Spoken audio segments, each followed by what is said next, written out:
네, 안녕하십니까. 오늘 수요예배 나오신 우리 성도님들을 환영합니다.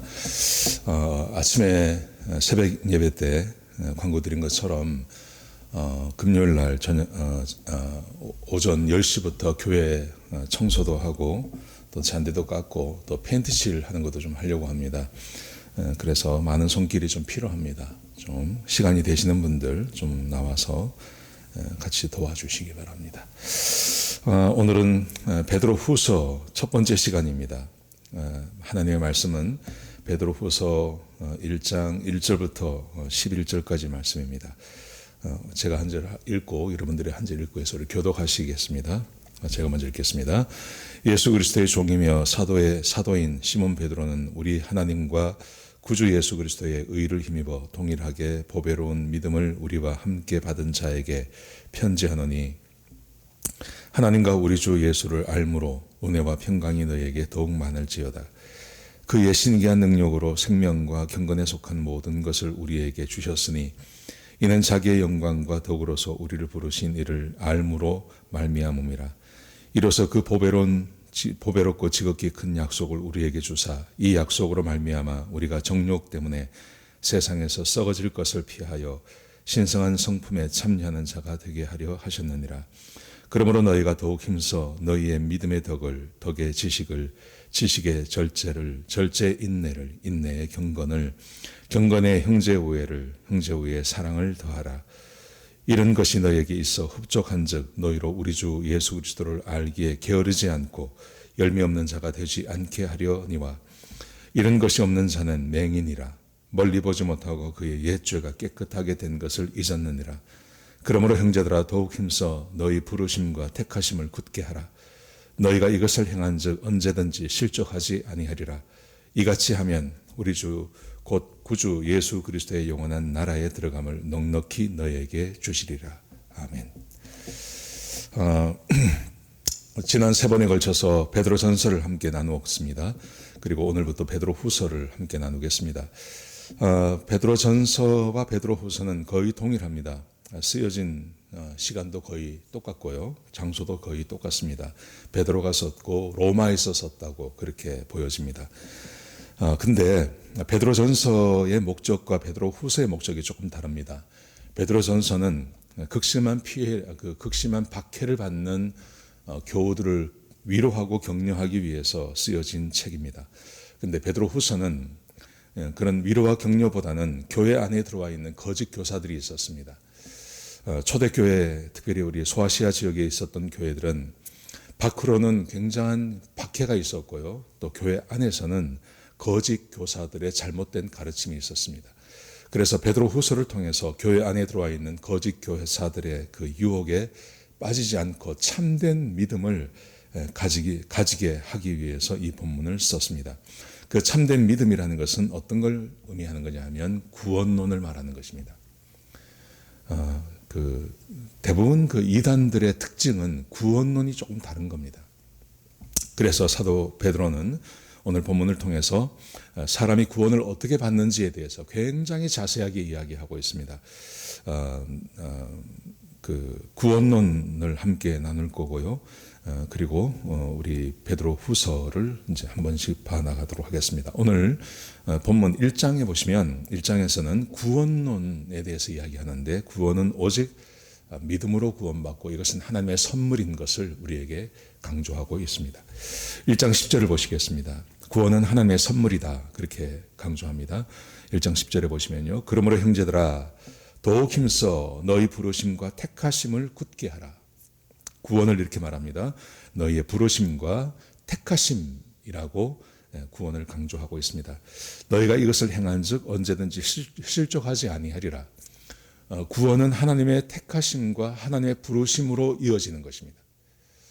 사람이 스스로 구원받을 수는 없습니다. 사람이 스스로 하나님께 나아갈 수도 없습니다. 하나님이 어떤 분인지도 사람은 모릅니다. 그래서 하나님께서는 사람을 택하셨고 그 사람을 부르셔서 구원으로 인도해 주시는 것입니다. 이것이 베드로 사도가 강조하고 있는 구원론의 아주 핵심이라고 할 수 있겠습니다. 그래서 우리는 이 부르심과 택하심 안에 안에서 이런 것을 볼 수 있습니다. 자, 3절을 보십시오. 3절을 보시면요. 그의 신기한 능력으로 생명과 경건에 속한 모든 것을 우리에게 주셨으니, 하나님께서 우리를 택하시고 우리를 부르셨는데 그 부르실 때 뭐가 속해 있냐면 그 안에 생명과 경건에 속한 우리의 생명, 하나님의 부르심 안에는 우리의 생명이 있습니다. 생명을 우리에게 불어넣어 주셨다는 것입니다. 그리고 경건하게 살 수 있는 능력도 하나님께서 불어넣어 주셨다고 말씀하십니다. 여러분, 구원은 언제나 하나님께서 우리에게 주시는 것입니다. 사람이 스스로 자기의 능력과 힘으로 구원받을 수 있는 사람은 없습니다. 아무리 노력을 해도 사람은 하나님의 은혜 가운데 들어가지 못하는 것이죠. 그래서 하나님께서 구원에 필요한 모든 것을 다 주시는 것입니다. 택하시고 부르시고 부르신 그들에게 생명과 경건에 속한 것까지 다 불어넣어 주시는 것입니다. 그래서 사람이 구원을 받게 되는 것입니다. 여러분, 그러므로 구원이라는 것은 언제나 하나님의 은혜로 우리에게 주어지는 것입니다. 자, 1절에서 3절, 1절, 2절 말씀을 보십시오. 예수 그리스도의 종이며 사도인 시몬 베드로는 우리 하나님과 구주 예수 그리스도의 의를 힘입어 동일하게 보배로운 믿음을 우리와 함께 받은 자들에게 편지하노니.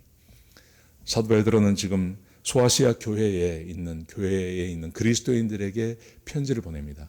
근데 그 그리스도인들을 이렇게 표현하고 있는 것입니다. 그리스도의 의를 힘입어서, 자기의 의가 아니고요.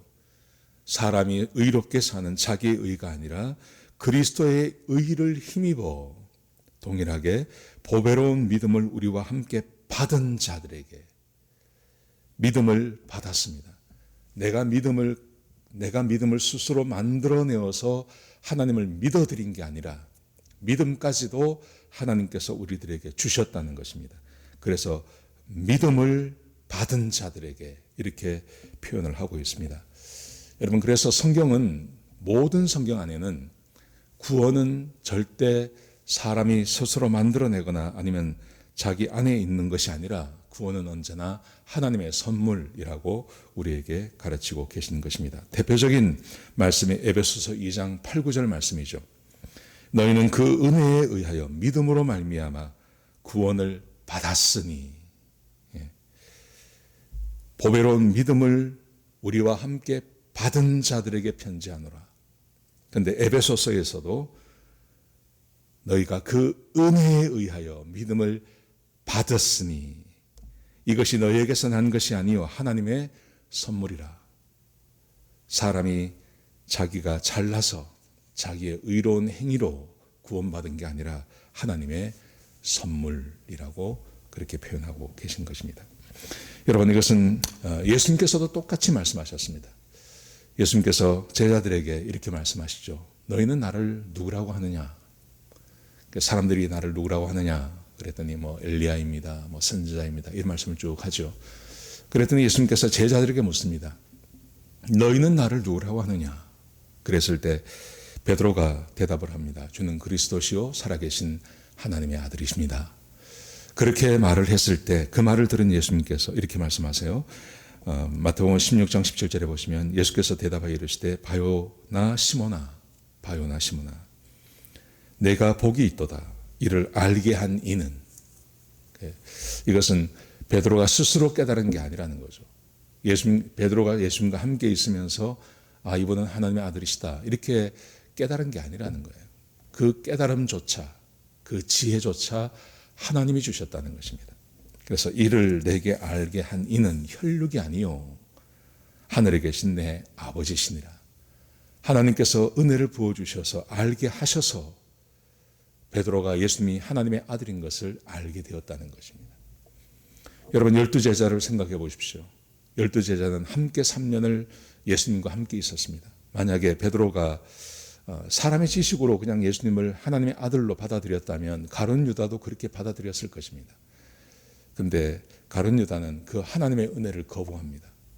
하나님께서 주시는 이 믿음에 대한 은혜를 거부했기 때문에 가룟 유다는 예수님을 하나님의 아들이라고 생각하지 않습니다. 그래서 성경에 보면 베드로는 그리고 나머지 제자들은 계속 예수님을 주님이라고 말합니다. 주님 그렇게 말합니다. 근데 가룟 유다는 랍비라고 말하죠. 랍비. 선생님 그렇게 말합니다. 주님이 된 사람과 여전히 선생님인 사람 다른 것입니다. 예수님께서 이렇게 말씀하셨습니다. 요한복음 1장 12절에 보시면 영접하는 자 곧 그 이름을 믿는 자들에게는 하나님의 자녀가 되는 권세를 주셨으니 예수님을 믿는 것도 권세를 주시는 것입니다. 이는 혈통으로나 육종으로나 사람의 뜻으로 나지 아니하고 예수님을 영접하고 하나님의 자녀가 되는 것, 하나님을 믿는 것, 이것은 혈통으로나 육종으로나 사람의 노력이나 사람의 지혜의 문제가 아니라는 것입니다. 오직 하나님께로부터 난 자들이다. 하나님이 허락하셔야 믿을 수 있음을 강조하고 있는 것입니다. 요한복음 3장 14절도 마찬가지입니다. 예수님께서 이렇게 말씀하십니다. 모세가 광야에서 뱀을 든 것 같이 인자도 들려야 하리니. 이 사역의 촉인데요.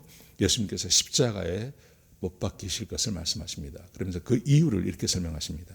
이는 그를 믿는 자마다 영생을 얻게 하려 하심이라. 왜 예수님께서 십자가에 못 박히시냐 하면 그렇게 돌아가셔야만 하나님께서 믿는 자에게 구원을 선물로 주실 수 있기 때문에요. 그래서 이는 그를 믿는 자마다 영생을 얻게 하시기 위해서 예수님께서 십자가에 못 박혀 돌아가실 것을 말씀하십니다. 그리고 요한복음 3장 16절 그 유명한 자리에 나오는 것입니다. 하나님이 세상을 이처럼 사랑하사 독생자를 주셨으니 이는 그를 믿는 자마다 멸망하지 않고 영생을 얻게 하려 하심이라. 이 말씀이 굉장히 유명한 말씀인데요. 그 다음 말씀도 굉장히 의미 있는 말씀입니다. 17절 보십시오. 하나님이 그 아들을 세상에 보내신 것은 세상을 심판하려 하심이 아니요 그로 말미암아 세상이 구원을 받게 하려 하심이라. 그를 믿는 자는 심판을 받지 아니할 것이요 믿지 아니하는 자는 하나님의 독생자의 이름을 믿지 아니함으로 벌써 심판을 받은 것이니라. 예수님께서 십자가에 못 박혀 돌아가심으로 사람이 구원을 얻게 되는 것입니다. 구원을 받게 되는 것입니다. 사람이 스스로 구원을 취득하고 획득하는 것이 아니고요. 하나님의 선물로 구원이 우리에게 얻어지게 되는 것이고 우리가 받게 되는 것을 강조하고 있는 것입니다. 여러분, 구원이라는 것은 하나님께서 주시는 선물입니다.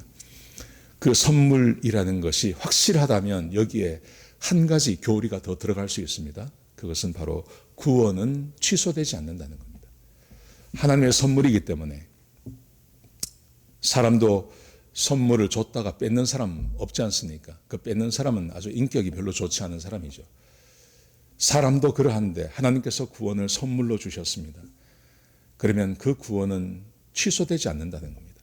만약 사람이 자기가 구원을 선택한 거라면 내가 열심히 해서 구원을 받았어요. 내가 구원을 선택했어요. 내가 구원을 획득했어요. 그러면 내가 이것을 놓을 수 있습니다. 구원은 취소될 수 있는 겁니다. 그런데 그게 아니라 구원은 하나님의 선물이기 때문에 그 선물은 취소되지 않는다는 것입니다.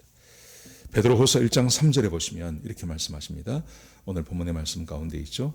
그가 그의 신기한 능력으로 생명과 경건에 속한 모든 것을 우리에게 주셨으니 생명과 경건에 속한 모든 것을 우리가 다 받았어요. 그러므로 이것을 빼앗기지 않는다는 겁니다. 이 빼앗기지 않는 구원에 대해서 예수님께서 말씀하시기를 요한복음 10장 28절에 보시면요. 내가 그들에게 영생을 주노니, 그죠? 영생을 줬다 그러죠.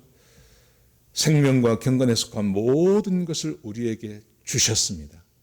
그래서 그것을 구원을 영생을 그에게 줬다고 말씀하십니다. 그러므로 이렇게 말씀하십니다. 영원히 멸망하지 아니할 것이요. 하나님께 그 구원을 받은 사람들은 영원히 멸망하지 않습니다. 멸망치 않습니다. 그것을 이렇게 표현했습니다. 또 그들을 내 손에서 빼앗을 자가 없느니라. 구원을 예수님께서 주셔서 내가 예수님을 붙잡는 게 아니라 예수님께서 우리를 붙잡으시는 것입니다. 그런데 그 예수님의 힘이 얼마나 큽니까? 온 세상을 다 창조하시고 세상에 가장 강력한 분이 나를 붙잡고 계신 것입니다. 그래서 내 손에서 빼앗을 자가 없다. 그런데 보십시오. 우리를 구원하는 것은 예수님만 우리를 붙잡은 게 아닙니다.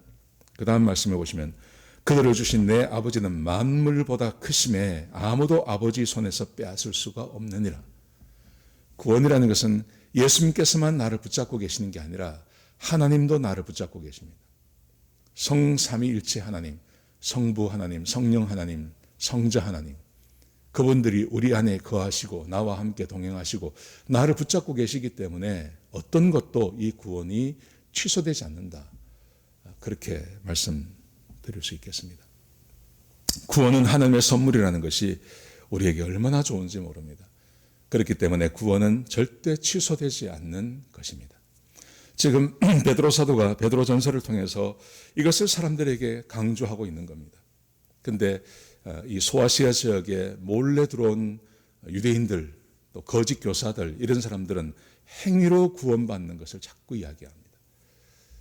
할례를 받아야 되고 안식일을 지켜야 되고 그리고 행위로 율법을 지켜야 구원받는다. 그렇게 가르치고 있었습니다. 그때 아니다. 그거 아니다. 오직 하나님의 선물로 구원을 받는다. 이것을 가르치고 있는 것입니다. 자, 그러면 두 번째, 이 베드로 전서에서, 베드로 후서에서 우리가 가르치고 있는 것은 그 행위문. 그러면 사람들이 이런 말을 들으면 어떤 생각을 하냐 하면, 믿음으로 구원받았으면, 그러면 행위는 우리하고 아무 상관이 없나? 율법은 우리하고 아무런 상관이 없다는 말인가? 하고 즉시 생각할 수 있습니다. 그래서 구원의 목적을 이야기하는 겁니다. 오늘 함께 읽으신 이 본문에 보시면 구원의 목적에 대해서도 우리에게 이야기해 주고 있습니다. 자, 보십시오. 1장 10절을 보시면요. 10장 10절, 11절에 보시면 그러므로 형제들아 더욱 힘써 너희 부르심과 택하심을 굳게 하라. 택하심과 부르심, 우리의 구원을 말하죠. 그것을 굳게 하라. 굳게 하라. 너희가 이것을 행한 적 언제든지 실족하지 아니하리라. 이같이 하면, 뭔가를 말했어요. 그 앞에서. 이같이 하면 우리 주 곧 구주 예수 그리스도의 영원한 나라에 들어감을 넉넉히 너희에게 주시리라. 이 말은 어떤 의미를 갖는 거냐 하면 이같이 하면, 뭔가를 하면, 그 앞에 이야기한 게 있습니다. 그것을 하면 너희가 천국에 들어간다는 것을 확신할 수 있다는 것입니다. 우리 주변을 보십시오. 믿음으로 구원받습니다. 그러면 다 믿음으로 구원받는다 그래요. 그런데 우리 마음 가운데 한 가지 염려가 있지 않습니까? 뭔가 정확히 기준을 딱 이야기하면 그러면 내가 구원받았다, 안 받았다 알 수 있습니다. 뭐 행위를 이렇게 하면 행위를 예를 들어 주의를 빠지지 마라, 뭐 이렇게 행위를 딱딱 이야기하고 안식일을 지켜라, 그 다음에 뭐 할례를 받아라, 이렇게 몇 가지를 주면서 이걸 하면 구원받았다고 말하면 그러면 이게 아주 쉽습니다. 근데 하나님을 믿으면 하나님의 선물이 우리에게 와서 내가 예수님을 믿으면 구원이 우리에게 선물로 옵니다. 이게 얼마나 애매한지 모릅니다. 그래서 어떤 사람들은 특별히 그 감리교 같은 데서는 사람이 구원받은 것을 알 수 없다 그래요. 그래서 죽어서 천국 가봐야 안다, 이렇게 가르치는 곳도 있습니다. 그런데 많은 분들이 그렇게 하죠. 구원받은 거 모른다 그럽니다. 저도 우리 교회 이제 새 가족이 오면 한 번씩 이렇게 만나서 첫날 온 날 여러 가지 대화를 나누는데 어떤 분이 그러시더라고요. 그 구원받은 거를 알 수 있다고 말하면 그게 바로 구원파다, 이렇게 말하는 분이 계시더라고요. 그래서 내가 그분에게 아니다. 성경에 구원의 확신에 대해서 우리에게 말해준 게 참 많이 있다. 그리고 이제 인용하는 것이 이 본문의 말씀이죠. 잘 이해를 못 하시는 분들이 참 많습니다. 자, 보십시오. 오늘 본문이 이렇게 말하죠. 이같이 하면 그리스도의 영원한 나라에 들어감을 넉넉히 너에게 주시리라. 이걸 잘못 이해하시면요, 마치 이게 행위 구원인 것 같습니다. 근데 잘 아시겠지만 앞에서 계속해서 말하기를 믿음은 구원으로 받는다 그랬습니다. 이건 어떤 의미를 갖는 거냐 하면 10절에서 11절에서 말하는 것은 이같이 하면 내가 구원받았다는 것을 확실히 알 수 있다는 것입니다. 그게 뭘까요? 이같이 하면 이 뭘까요? 이게 3절에서부터 6절까지 말씀입니다. 자, 보십시오. 그의 신기한 능력으로 생명과 경건에 속한 모든 것을 우리에게 주셨으니, 하나님께서 우리를 구원하실 때 생명만 주신 게 아니라 거기에 경건에 속한 모든 것을 다 주셨습니다. 경건하게 하나님의 말씀을 따라서 순종할 수 있는 능력도 우리에게 주셨다는 말입니다. 그래서 생명과 경건에 속한 모든 것을 주셨다고 말하는 것입니다. 자, 보십시오. 그래서 이렇게 말합니다. 이는 자기의 영광과 덕으로서 우리를 부르신 이를 알므로 말미암음이라. 이로써 그 보배롭고 지극히 큰 약속을 우리에게 주사, 이 약속으로 말미암아, 구원의 약속을 말하는 거죠. 이 약속으로 말미암아 너희가 정욕 때문에 세상에서 썩어질 것을 피하여 신성한 성품에 참여하는 자가 되게 하려 하셨느니라. 구원에 내가 구원받았다는 것을 확실히 알 수 있는 방법이 뭐냐 하면, 내 안에 생명과 구원과 함께 경건에 속한 능력을 하나님께서 부어주셨기 때문에 이 세상의 정욕, 이 세상에 썩어질 것에 더 이상 참여하는 자가 되지 아니하고 하나님의 성품에 참여하는 자가 된다는 것입니다. 그게 바로 구원받은 자의 증거라는 것입니다. 그것을 조금 더 구체적으로 말합니다. 신성한 성품에 참여하는 것이 무엇인지 조금 더 구체적으로 말합니다. 이게 5절에서 7절까지 기록되어 있습니다. 자, 보십시오. 그러므로 너희가 더욱 힘써 너희 믿음이죠, 믿음. 우리의 구원의 시작 아닙니까? 근데 믿음만 있는 게 아니라 이렇게 말합니다. 믿음의 덕을, 덕의 지식을, 지식의 절제를, 절제의 인내를, 인내의 경건을, 경건의 형제우애를, 형제우애의 사랑을 더하라. 하나님께서 우리에게 생명만 주신 게 아니라요, 우리에게 경건에 속한 능력도 함께 쏘았습니다. 경건에 속한 모든 능력을 우리에게 다 주셨습니다. 그렇기 때문에 우리는 믿음만 강조하는 게 아니고요, 그 믿음의 덕을, 그 덕 위에 지식을, 하나님을 아는 지식을, 율법에 대한 지식을, 그 지식의 절제를, 이 세상의 모든 정욕, 세상에 썩어질 것을 내가 왜 피해야 되는지 그걸 알기 때문에 절제를 하게 되는 거죠. 그 절제의 인내를, 하나님의 말씀을 따라 사는 것, 믿음대로 사는 것, 인내가 필요하지 않습니까? 인내를, 인내의 경건을, 경건은 하나님의 성품입니다. 그래서 경건한 삶을 살기로 다짐하고 그렇게 사는 그 경건을, 경건의 형제우애. 자, 보십시오.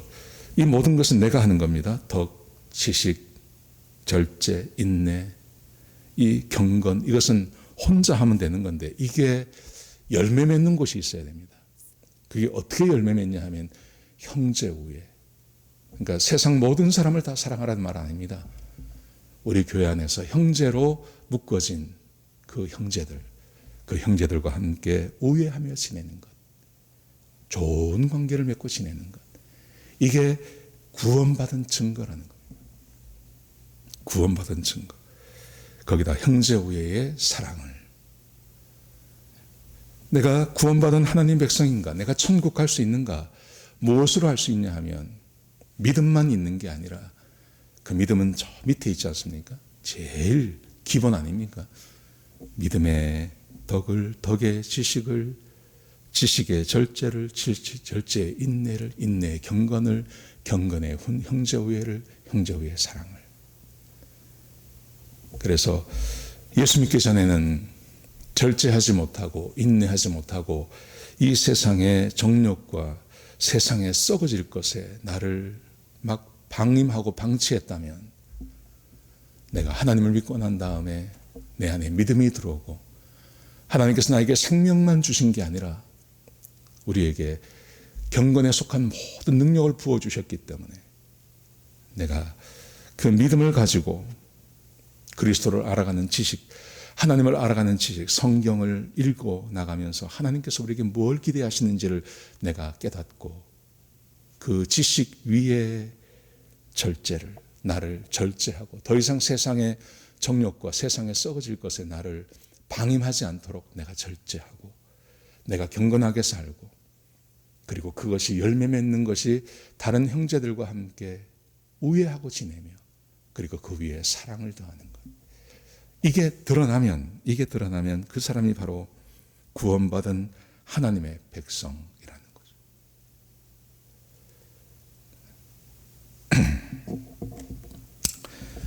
자, 베드로전서 1장 8절 그 다음 말씀해 보시면 이런 말씀이 있습니다. 이런 것이 너에게 있어 흡족한즉. 이런 것이라는 것은 아까 말하는 대로 제가 말씀드린 믿음의 덕의 지식, 지식의 절제, 절제, 인내, 인내의 경건, 경건의 형제 우애, 형제 우애의 사랑. 이걸 말하는 거죠.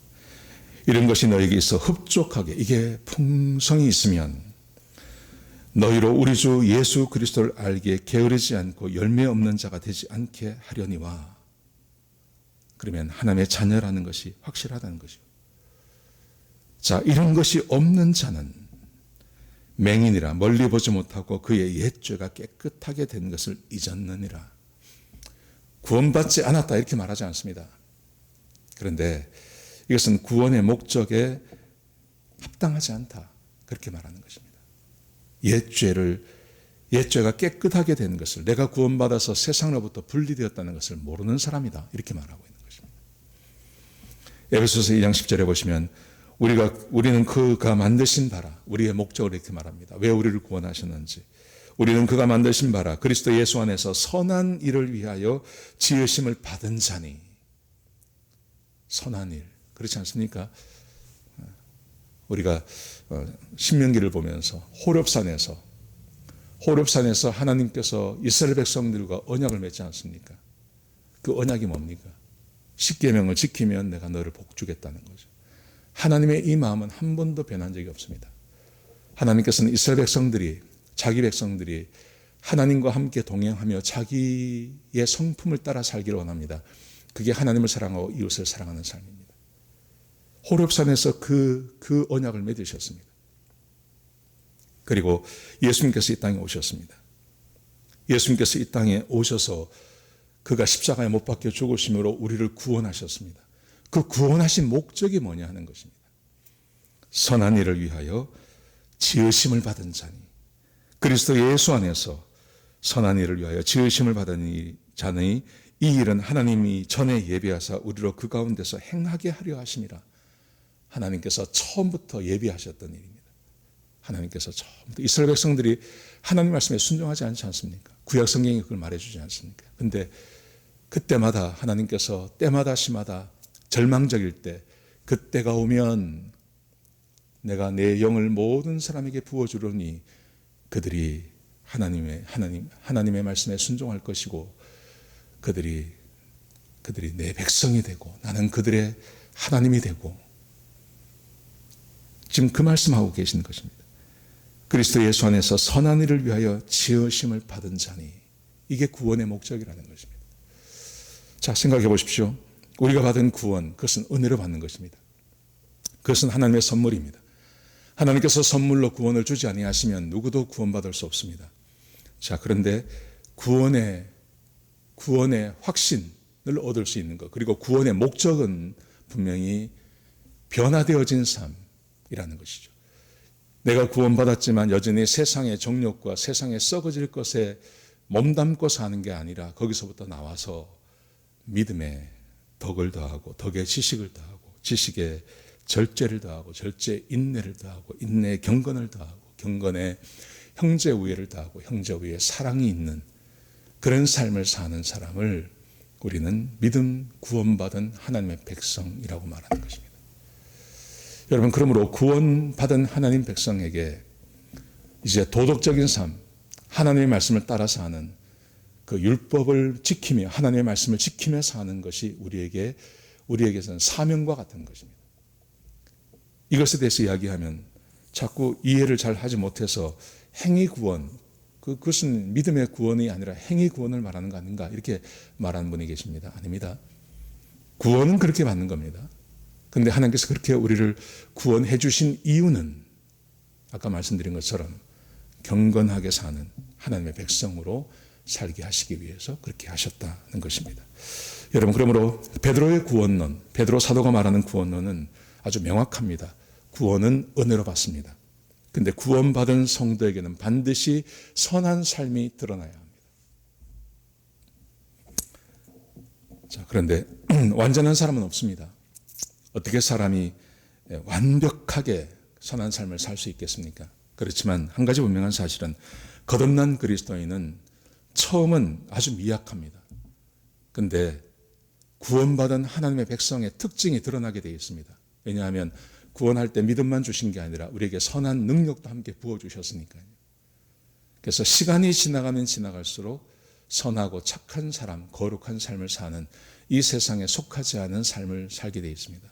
그런데 구원받지 못한 사람, 거듭나지 못한 사람은요, 시간이 아무리 지나가도 그들에게는 그리스도인의 특징이 드러나지 않는다는 것입니다. 이 말씀 꼭 기억하셨으면 좋겠습니다. 시간이 걸리더라도 하나님의 그리스도인의 특징, 그 경건한 삶을 살아내는 것이 조금씩 조금씩 드러나는 그런 우리 그리스도인들, 또 그런 우리 성도님들이 되시기를 주의 이름으로 축복합니다. 그럴 때 우리가 하나님께 복을 받는 겁니다. 네. 오늘 베드로후서 첫 번째 시간인데 구원론에 대해서 여기까지만 함께 나누겠습니다. 기도하시겠습니다. 아버지 하나님, 하나님께서 우리를 구원하실 때 믿음으로 구원받게 하시니 감사합니다. 우리의 행위로 구원받지 않게 하시고 하나님께서 우리에게 믿음을 주시고 또 선한 능력도 함께 부어주셔서 하나님의 백성으로 거듭나게 하시니 감사합니다. 하나님, 은혜로 구원받은 우리들이 구원받은 목적을 따라 살게 하여 주옵소서.